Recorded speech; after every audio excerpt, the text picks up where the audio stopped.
IPL 2025 కు సంబంధించి ఒక కీలక నిర్ణయాన్ని తీసుకుంది బీసీసీఐ. దీనికి సంబంధించి మ్యాచ్ ను రద్దు చేసేటువంటి యోచనలో బీసీసీఐ ఉన్నట్టుగా తెలుస్తోంది. దీనికి సంబంధించి ఒక అధికారిక ప్రకటన వెలువడే అవకాశం కనిపిస్తోంది. ఐపీఎల్ మ్యాచ్ మొత్తం కూడా రద్దయ్యే అవకాశం ఎక్కువగా కనిపిస్తోంది. ప్రస్తుతం బీసీసీఐ దీనికి సంబంధించి ఒక అధికారిక ప్రకటన చేసే అవకాశం ఉంది.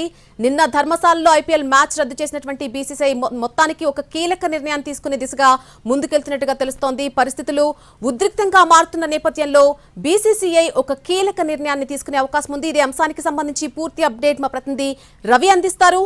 రవి, తల్లి ఇండియా పాకిస్తాన్ మధ్య చోటు చేసుకుంటున్నటువంటి యుద్ధ పరిణామాలు ఎఫెక్ట్ ఐపీఎల్ పైన కూడా పడింది. ఇప్పటికే నిన్న జరగాల్సినటువంటి ధర్మశాల వేదికగా జరగాల్సినటువంటి మ్యాచ్ ను మధ్యలోనే ఆపివేశారు. అక్కడ బ్లాక్అవుట్ ప్రకటించడంతో ఫ్లడ్ లైట్స్ అన్నింటినీ ఆపివేసి ప్రేక్షకులందరినీ కూడా బయటకు పంపించడం మనం చూసాం. కానీ నిన్ననే బీసీసీఐ ఒక అత్యవసర సమావేశాన్ని కూడా ఏర్పాటు చేసుకుంది. అటు పంజాబ్ ధర్మశాల కానీ లేకపోతే రాజస్థాన్ లో ఉన్నటువంటి స్టేడియంలు కాకుండా సౌత్ లో ఉన్నటువంటి స్టేడియంస్ లైక్ హైదరాబాద్ కానీ విజయవాడ ఇట్లాంటి స్టేడియంస్ లో చెన్నై, బెంగళూరు ఇలాంటి సురక్షిత ప్రాంతాల్లో ఉన్నటువంటి చోట ఐపీఎల్ ను సజావుగా జరిపేలా చూస్తామని బీసీసీఐ నిన్న ప్రకటించింది. కానీ ఈ రోజు మరోసారి అత్యవసరంగా సమావేశమైంది. కేవలం ఎల్ఓసి దగ్గర కానీ లేకపోతే జమ్మూ కాశ్మీర్ లో మాత్రమే కాకుండా గుజరాత్, అమృత్సర్ ఇలాంటి చోట్ల కూడా పాకిస్తాన్ కాల్పులకు పాకిస్తాన్ నుంచి దాడులు ఎదురవుతున్నాయి కాబట్టి ఎక్కడైనా టార్గెట్ చేసే అవకాశం ఉంటుంది.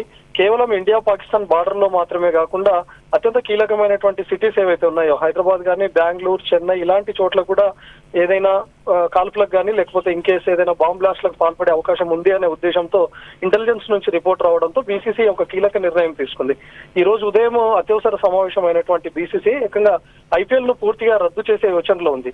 దాదాపు వేలాది మంది వీక్షించే అవకాశం ఉంటుంది. హైదరాబాద్ ఉప్పల్ స్టేడియం తీసుకుంటే 39,000 మంది కెపాసిటీతో స్టేడియంలోకి వచ్చే హాజరయ్యే అటెండెన్స్ ఉంటుంది.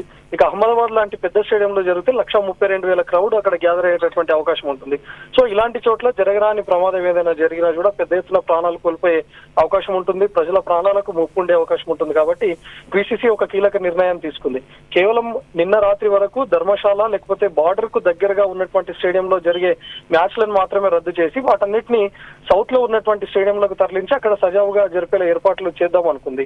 కానీ ఇప్పుడు ఎక్కడ జరిపినా కూడా ప్రమాదం పొంచి ఉంది అనే ఇంటెలిజెన్స్ హెచ్చరికలు రావడంతో బీసీసీఐ ఈ నిర్ణయం తీసుకుంది. ఈవెన్ హైదరాబాద్ లో మ్యాచ్లను ఏర్పాటు చేయాలన్నా కూడా అప్పటికప్పుడు మ్యాచ్లను తరలించే అవకాశం కూడా లేదు. ధర్మశాలలో జరగాల్సినటువంటి 11వ తేదీన Punjab versus Mumbai Indians match జరగాల్సి ఉంది. దాన్ని గుజరాత్ లోని అహ్మదాబాద్ కు షిఫ్ట్ చేశారు. కానీ ఇప్పుడున్నటువంటి పరిస్థితుల్లో అన్ని మ్యాచ్లను షిఫ్ట్ చేయడం కూడా సాధ్యపడదు. ఒకవేళ అన్ని మ్యాచ్లను సజావుగా నిర్వహించగలుగుతామనే క్లారిటీ కూడా బీసీసీఐకి లేదు. ఇప్పటికే ఇంటెలిజెన్స్ హెచ్చరికలు రావడం, ఆయా రాష్ట్రాల నుంచి పోలీసుల నుంచి కూడా హెచ్చరికలు రావడం, మేము సెక్యూరిటీ కల్పించలేము, మీరు మ్యాచ్లను రద్దు చేసుకోవాలి అనే విషయాన్ని కూడా బీసీసీఐకు ఆయా రాష్ట్రాల పోలీసులతో పాటు ఆర్మీ ఇంటెలిజెన్స్ కూడా హెచ్చరికలు చేయడంతో బీసీసీఐ ఈ కీలక నిర్ణయం తీసుకుని.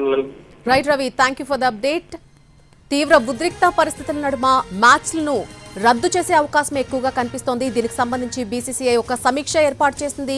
దీనికి ఒక అధికారిక ప్రకటన అయితే వెలువడాల్సిన అవసరం ఉంది. నిన్న ధర్మశాలలో ఐపీఎల్ మ్యాచ్ రద్దు చేసినటువంటి బీసీసీఐ అదే దిశగా ముందుకు వెళ్తున్నట్టుగా కనిపిస్తోంది. యుద్ధ పరిస్థితులు తీవ్రమవుతున్నటువంటి ఈ నేపథ్యంలో ఐపీఎల్ మ్యాచ్ల నిర్వహణ కష్టతరంగా మారేటువంటి అవకాశం ఉంది. కాబట్టి బీసీసీఐ ఒక కీలక నిర్ణయాన్ని వెలువరించే అవకాశం కనిపిస్తోంది.